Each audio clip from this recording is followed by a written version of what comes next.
That's a lot of So, Venezuelan so I'm in just saying it's not South. gonna be that. You got to vet everyone because a lot of these you got people amongst our group that are a certain way, and everyone don't get that hidden colors education. And I'm just sensitive to that because if it wasn't for Tariq, It I would is be like, that. It is that because look at hip hop. Look at hip hop. Look at the music videos. There's nothing but like Latino and mixed chicks in these videos.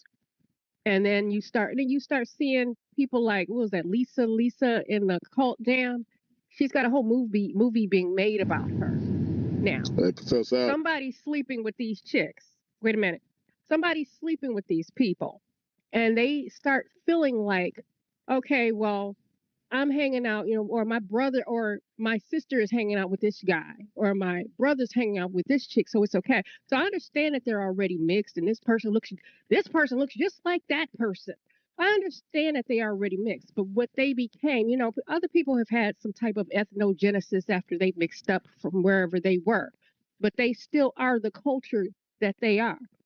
Dominicans still are who they are. Puerto Ricans are still who they are. They still the culture who they are. And if people would not stop, I'm not saying it's the whole end all be all, but people are going to have to stop denying the elephant that is in the room. And if people would stop doing all of that race mixing and stop sleeping with each other, that was just like the white chick who talks black at one of my jobs, who just start thinking that she could start talking to black people with some yo and talking to them any old way and saying the N word. And that's because she's sleeping with some black man somewhere.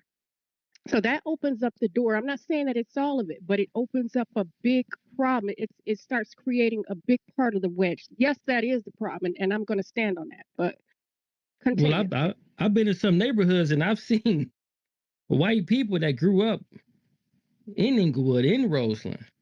They're more culturally black. They're probably more culturally black than me. They can hear some things and I won't know what people are saying until I see their body language or actually see what they're doing. And vice versa. I mean, not vice versa. You've seen some Latinos that are in black neighborhoods too. They come from certain families. They're not even integrated families. I think some things are a little bit different. I don't know what percentage that is. I don't know how likely that is. Okay, it could be rare. That I was just saying that. That's it. Well, yeah, that's a good point. But ladies and gentlemen, I just want to, and Nikki really, she smacked that nail dead center. We go back to Dr. Chancellor Williams. Chancellor Williams years ago told us, quote, the weakening of the blacks by turning their half whites against them cannot be overemphasized because it began in the early times and it became the universal practice of white and still is one of the cornerstones in the edifice of white power, race mixing. That's that secret weapon of the system of white supremacy. It's a secret weapon that nobody wants to address. Everybody looks the other way. Matter of fact, they've trained us to be proud of, there's people in my family proud of that grandmama who got raped. Child, look at his eyes. He got green eyes, girl. Ooh, child, look at his hair. Her hair so curly and pretty. Curly pretty, you know what I'm saying? That's how they see it. Child, that baby born, look at the ears. You can tell what color it's gonna be by the ears. What's wrong? What if the baby's a beautiful brown? What's the problem with that? That's a weapon. It's a big weapon that America has refused to address. Dr. Chancellor Williams also says the white Asians were generally very proud of their sons by black women, but these black mothers remained slaves. Damn, that's weaponry. Why is that weaponization? Because the white males would have babies with the black women, but it was important that their children, while growing up, saw their mama in chains. So the children, although they loved their mother, were associated darker skin with subservience. So what does that mean? When the child became grown, he kept that sentiment, and that child was constantly fighting for his white father's approval. We see that with J. Edgar Hoover. Look at the early picture of J. Edgar Hoover and tell me, don't he look like me? You know what I'm saying? But he was a staunch advocate for the destruction of the black race. Why? Because it's that whole tragic mulattoism. If it wasn't for them, I would be, pure in his mind's eye. whatever pure is. There's no such thing as pure. Dr. Chancellor Williams says, but while the mulatto sons and daughters were born free and moreover classified as white, as such, they formed a social class that, while never recognized as equal, there goes the weaponry, with the real whites, had just about all the other privileges of free men. So you create a whole subgenre of light skinned, mulatto, weaponized children, and you let them have all the freedom of the dominant society. But you constantly remind them that no, you're not quite there. You're not quite there, and that creates the weapon because they're gonna look back at that black mama and say, it's your fault." And like J. Edgar Hoover, anybody who looks like mama is gonna be punished. This shit is vicious. You see how, oh, wow.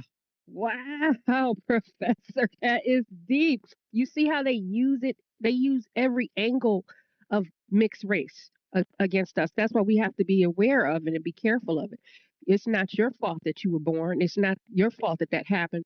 I think people felt like when you were born that you were going to be used in a certain way, but hey, you're being used to further black empowerment. They didn't expect that. They didn't expect her to really have a Professor Alon.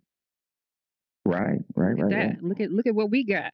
And historically, if you look at it, the light skinned mulatto, quote unquote mulatto class, or the leading the charge with the fight against white supremacy, Malcolm X.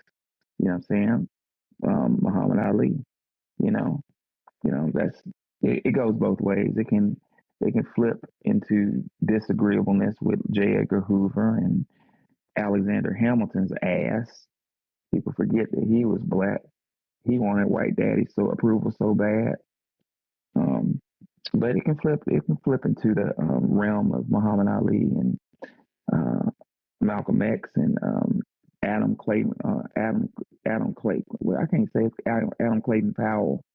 People don't really celebrate him enough. He did a lot for the black race. And Adam Clayton could have passed. He could have easily passed, you know. But he reminded his sons, he reminded the world that I'm black. Pull up a picture of Adam Clayton Powell. He could pass it. Okay. He could pass as a white guy, but he refused to. Another one who I think lost his life. I think he was killed. From my reading of history, I think that they killed him. Was Maynard Jackson in Atlanta, who I got accused of looking like. Maynard got a lot of opportunities. He was a black mayor in Atlanta. They made so many black millionaires in Atlanta.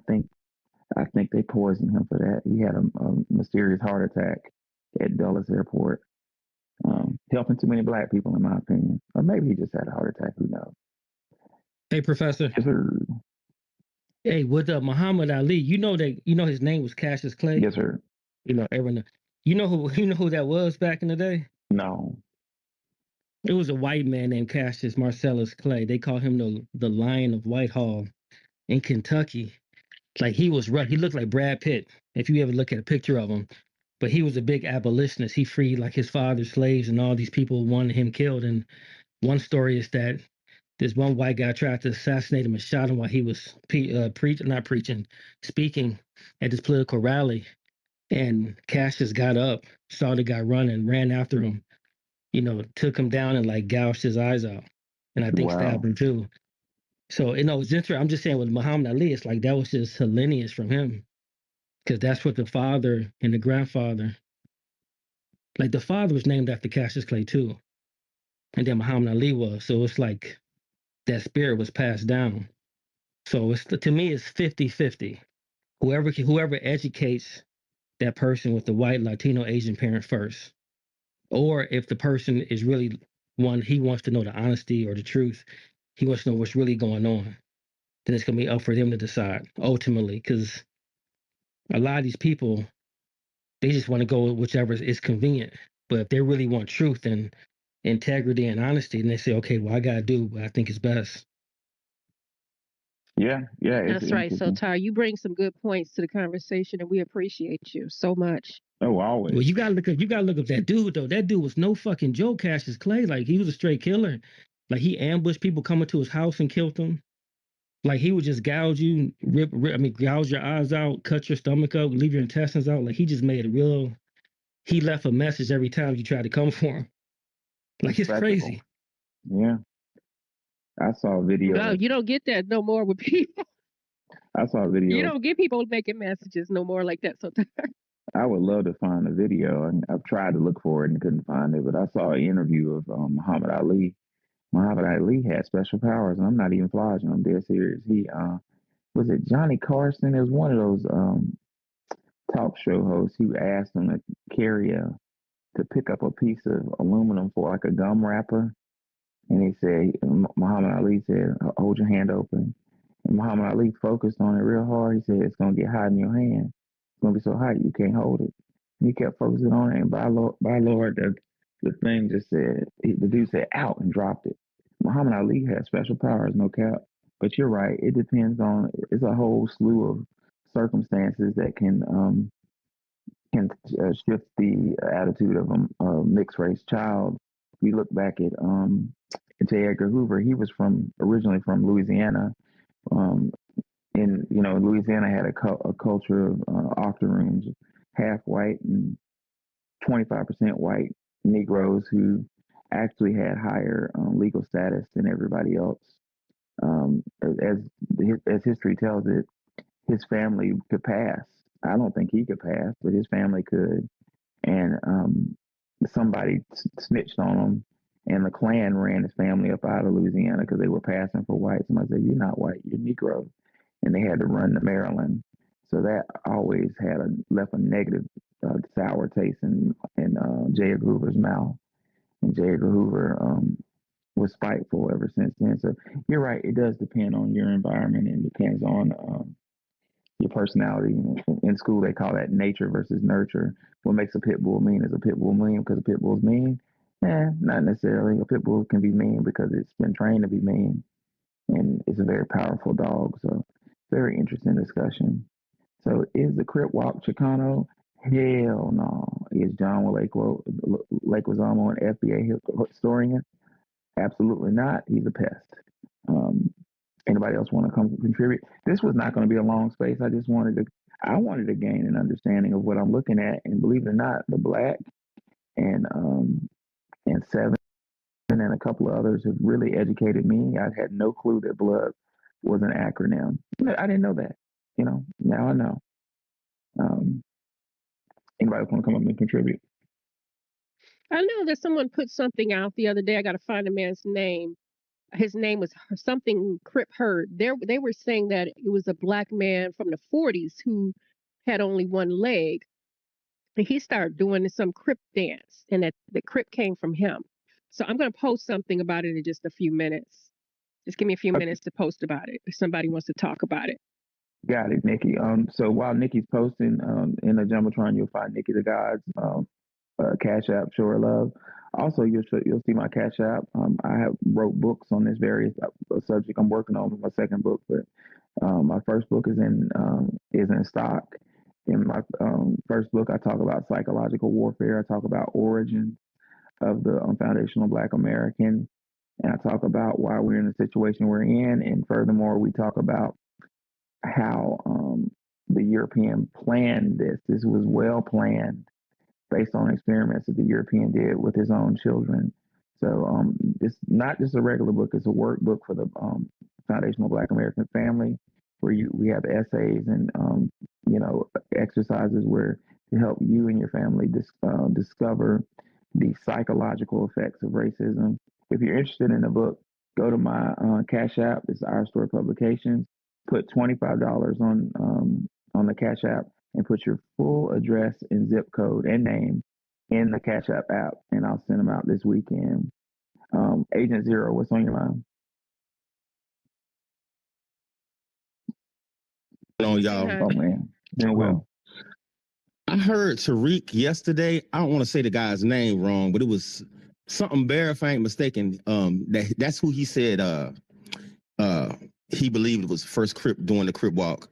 I guess it was back in the 70s, maybe even the 60s. I don't know exactly. I think he said he was going to talk more about it on a later date, but from the best of my knowledge, that was you know, that's as far back as I ever heard anybody speak about anybody doing the Crip walk. I've seen it when I used to live in Texas. I seen cats do it, and that was way back in the 90s. But I'm actually positive it goes back further than that, and I know it originated in California at least. Oh yeah, I've seen videos. I'm gonna find the video. It's a white lady in England. This is years ago. A white lady in England with a YouTube page teaching people how to Crip walk. Sometimes folks need to mind their goddamn business. Like, what's this got to do with you? My concern is how. Yeah, you don't. Yeah, go ahead. I'm sorry. I'm sorry. Go ahead. I was just gonna say we need to figure out a way to gatekeep our culture because our culture. I'm sick and tired of our culture being stolen and misappropriated, for better or worse. It's ours. I kind of liken it to the game of whack-a-mole. When you hit one, another one gonna pop up anywhere, right? Yep. Pop up somewhere else. You hit that one, someone's gonna pop up somewhere else, right? Yep. So we just keep whacking the mole. Yep. Yeah. Maybe build a culture of whack-a-mole with our children. Right. And I'm gonna step down. Okay, Mama, I don't recall you being on stage before. Well, welcome. What's on your mind? Hey, I actually was here before under a different account name. It was Debbie Boops. Oh yeah, Debbie, what's going on? I haven't seen you in forever. Yeah, I gave birth to my newborn. Congratulations. That's kind of why I went away. Congratulations. I was like, you're stressing too much. You need to stop your social media activities. So thank you. Anyway, just saying hi and listening in. If I do have a comment, I'll chime in. So thank you, Nikki. Oh yeah, appreciate you. And it's good to see you, Debbie Boots. That's the old school, y'all. She's back from the old days. I'm just looking at Wani's. Wani put a post out here that says, "Is John Lake was on over his story." It's funny as hell. Let me repost it right quick. Whoa, that's funny. I don't know if y'all can see on my timeline, but I just reposted what Wani sent. Yeah. Well, this wasn't meant to be a very long space. I'm gonna go with this Black. Go ahead, Black. Yeah, I was gonna say, have you ever seen the film Blood In and Blood Never Out? seen it.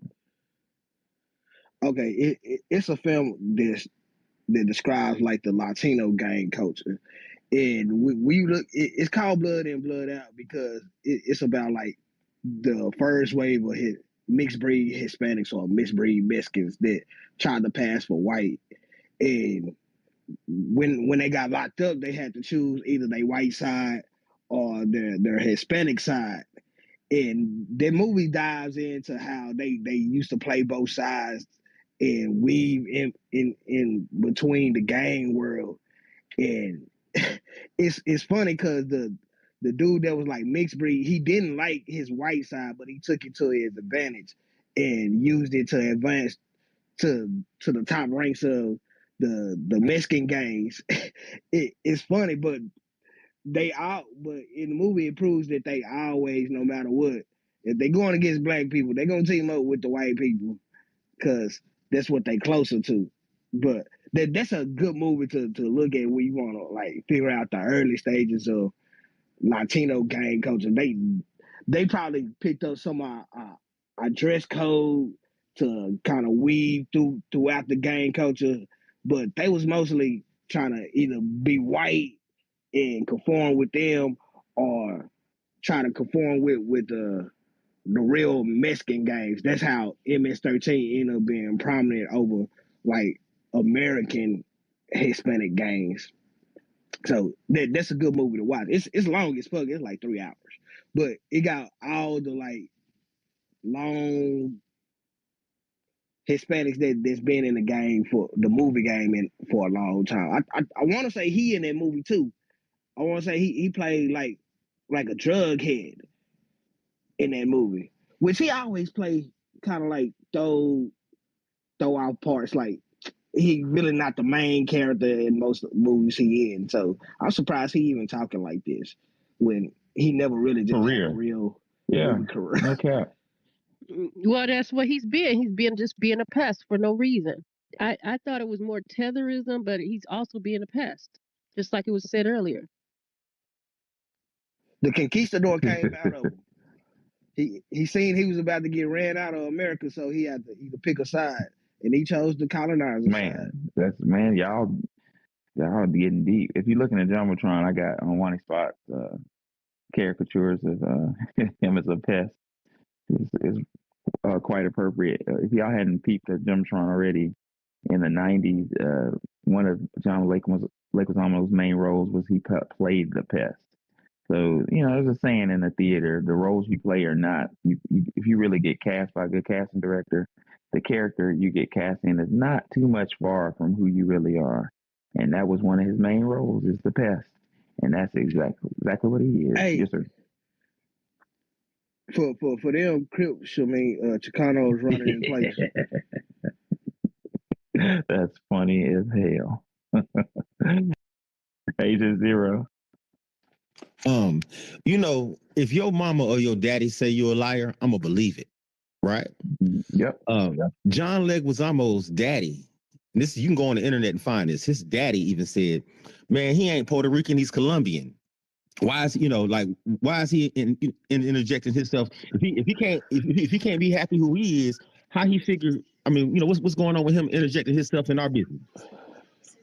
Yeah, that's what Dr. Howard Zinn said. He said racist hostility is a easy substitute for class frustration. The dude's frustrated with himself, so he looks for somebody to, let me find some color people. Where the black people at?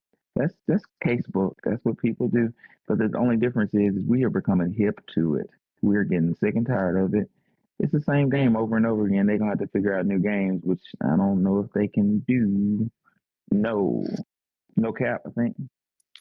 Hey, thanks, Professor. I just wanted to kind of like bounce off of what the Black Receipt just had said about these Hispanics.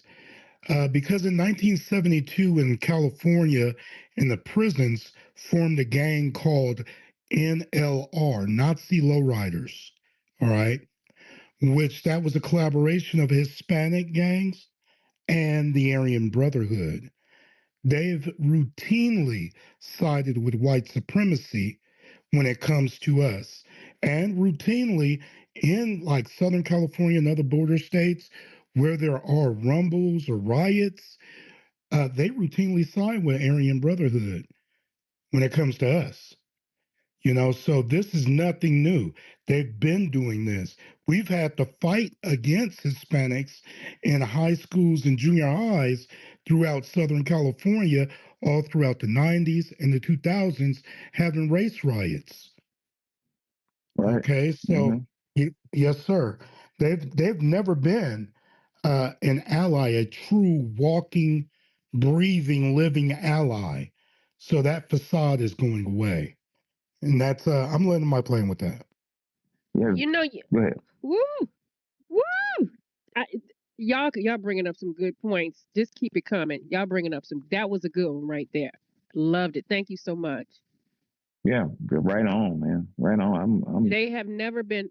I'm trying to think of when they have ever been our allies, unless it's had something to do with them tethering off of us and saying, "Hey, we are the same. So now let me take your portion." And now, why do you want part of our portion? Because your stuff is our stuff, and our stuff is our stuff. And hey, why don't you pull up yourself by your bootstraps? It has never been anything different from that. So I'm just so glad most of the people in these spaces, whether they're contributing on stage, whether they are in the audience, they are on code. We don't even need to say much. You guys just already know. I'm gonna pull Alexander up and see what he has to say. Come on, Alexander. What's on your mind?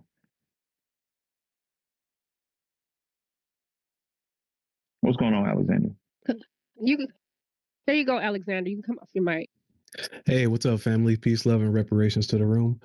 Just to piggyback off of what the brother just said there, too. I lived in California for over 10 years, both SoCal and NorCal, but I'm from out here in the Midwest, born in Harvey, Illinois, raised in Gary, Indiana, and all that stuff. But, even out here in the Midwest, it might not be as heavy as it is out there on the West Coast, but we in high school we've had to fight with the Mexicans as well.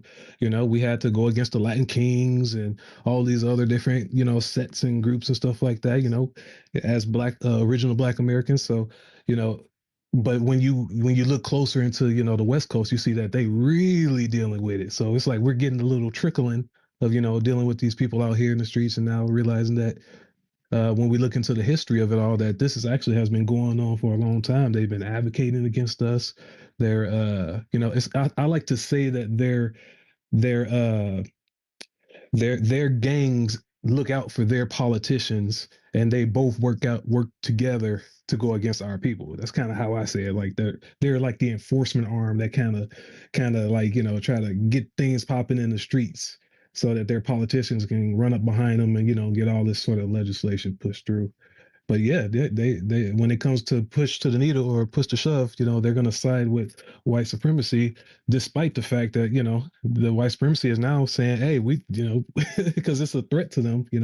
These guys, what's the population of Mexico? It's like 130 million people. I gotta believe there's more of them than actual bona fide Anglo white Americans. So they're getting pushed out, and they realize they don't realize that there's so much going on. But that was just my submission.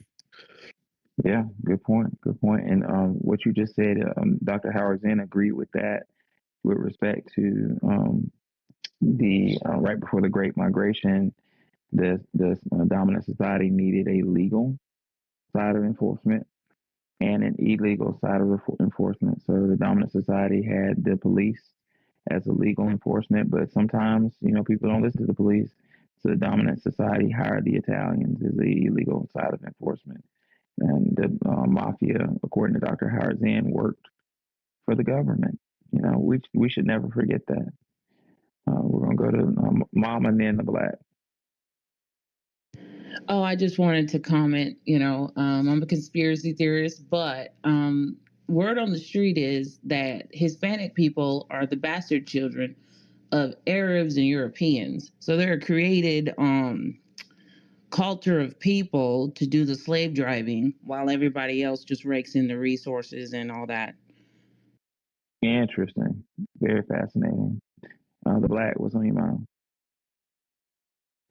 Yeah, I just want to say it looks like he been admiring black culture for Yep. a long time. He was probably one of those people that Sotar was describing earlier that was living around a predominant black area, and he didn't really just love his own culture because he was probably excluded a lot. So to fit in, he picked up a lot of black culture because it when he first tried to make the little documentary about One Crow, that disrespectful shit.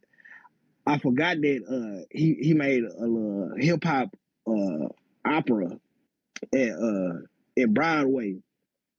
It, it was like a ghetto Latino thing, but he was showing pictures of him growing up during the 60s and 70s. Like, boy had a fro and everything. He was dressing just like black people. So I understand the vitriol that he had. He wasn't fully accepted in our culture because, I mean, we allow visitors, but we're not going to let you just take claim to anything. And it seems like the Hispanic culture didn't allow him in there because he kind of moved away from their actual culture. So yeah, it just seems like he's a kid that's mad that he can't play with other people's toys no more. Yeah, no cap. And maybe like them old jackets them old men used to wear back in the 80s and 90s. Maybe we need to turn to a members only club. Y'all remember them jackets, members only? God dog. I'm dead serious. Members only. Hey, they the reasons why we stopped wearing the British Knights in the Christian Knight shoes because they started wearing them. And then I'm glad the brother brought up the Latin Kings because those was their original gangs. And then when the Mexicans actually came in and started taking over the MS-13 people, that's when you start seeing like predominant Latin Kings or them other Puerto Rican gangs that they used to have. You It reminds doxing me all of our ages, but damn, you cooking with that because all of this is true. I remember that some of this shit. yeah, they used to wear yellow and gold because a lot of them came to Texas. And then when them MS-13 people started taking over, then you start seeing them because they weren't yellow, purple. some throw little colors that black people wouldn't just be wearing out here and talking about they banging in these colors. Yeah, we But keep why it couldn't they simple. be great with their gangs in their homeland? Why they have to be great with with They gang banging in our country? degenerate gangs. And Savages. and and look, what Mama said, it do kind of make sense. They are like leftover scraps, mixed breed Arabs and Mongols. Cause I call like Arabs like African sand Mexicans, cause they look alike when you really just look at them. Black, you be saying some funny stuff, boy. Alexander, come to you got the floor. All right, yeah. You just sparked my interest when you said maybe it's time for us to become a members only society. It might have been a lighthearted joke, but I actually take that very seriously because as an original Black American, I've been living on this federally recognized tribal reservation for about 16 years, going on 2 decades, and I've been able to see up close how they run their society. And I just think it's very interesting because they're members only. That's literally what it is. That's what these tribes are. They're members only. They can go out and adopt people, but into their tribe, even if they have no connection, but more often than not, it's a lineage-based society. And I jumped into a couple of spaces and I spoke with Tariq, and I brought up to him, that maybe it's time that we need to create our own tribal sovereign, maybe not sovereign, but tribal identity that further kind of codifies who our people are, our culture, our music, everything like that, our inventions. We date back over 500 plus years, a collection of both original Black Americans that were here plus enslaved Africans, the ethnogenesis of a new people. I think we have a claim that we are a unique tribal group. And that's kind of what I created over there. I call mine the original Black American People's Tribal Community. It's open to all 43 million of our people, or 40 million. But it's just kind of little things that I've been working on, taking a lot of cues from this federally recognized tribal land that I live on. And also I go to South Dakota and I see non-federally recognized tribes and their fight for federal recognition. So that's just kind of where I'm going. Brother Tariq is right when he says that when you make, because all these tribes have chiefs, a leader per se. And he said you kind of make yourself out to be a target. Well, I mean, at the end of the day, some brothers and sisters, we're just gonna have to fight good fight. We can't be scared. We gotta really just go for it. That's kind of how I look at it. I'm kind of the first chief at the moment, but anybody, if a group of, a majority, because it's extremely democratic, I could get voted out for someone else, more balanced and logical, or whatever they see the future and how we need to move. So I don't know. I really take what you said to heart, because that's kind of where I'm taking it going forward. Yeah, appreciate it, man. That's very interesting. Wow. What reservation are you on? I don't want to. Well, you don't want to identify. I got you. Well, I mean, it's yeah. Well, I'll just come out and say it. It's the richest Native American tribe in all of America, out here in Shakopee. It's a cool place. It's kind of crazy that the universe placed me here, because, like I said, there is no tribe that's richer than these folks, and I get to see a wide variety of very interesting things. Wow. Like, how they enroll people and what are the qualifications, what they get when they're 18 years old, which is like 1 acre of land, $1 million up front. And it's about it's about $80,000 per month, about 40,000 every 2 weeks. It's a really extremely system they got set up here. That's crazy. I've never even heard of that. Do me a favor and DM me more information on that so I can do some research on that. Yeah. For sure. Yeah, please, because I was going to ask you to do the same for me, but if you're going to send it to him, that's fine. Yeah, no, for sure. I'll send it to Nikki. Okay, guys, this wasn't meant to be a very long space. I got my questions answered. We're going to take a couple more callers, and we're going to call it a night. We will be back with a whole nother topic at after 9:45. So, no cap. What's on your mind? Okay. Thank you again, Professor. I just wanted to chime in on the as far as like the reservation and everything goes, and the Native Americans, that's what most Native American tribes, as far as at the time of 18 years old, they receive a lump sum of money, and then they receive another lump sum when they turn like 21, and then another one when they turn 25. Yep, 25. Along that lines.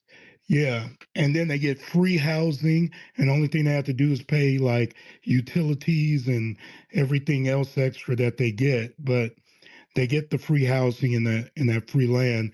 I'm very familiar because I know quite a bit about the Kumeyaay, who are east of San Diego, down in California, right there along the border.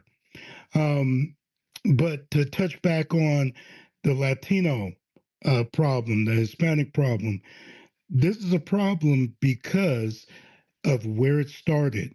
All right, there's three things that fed into their anti-black racism.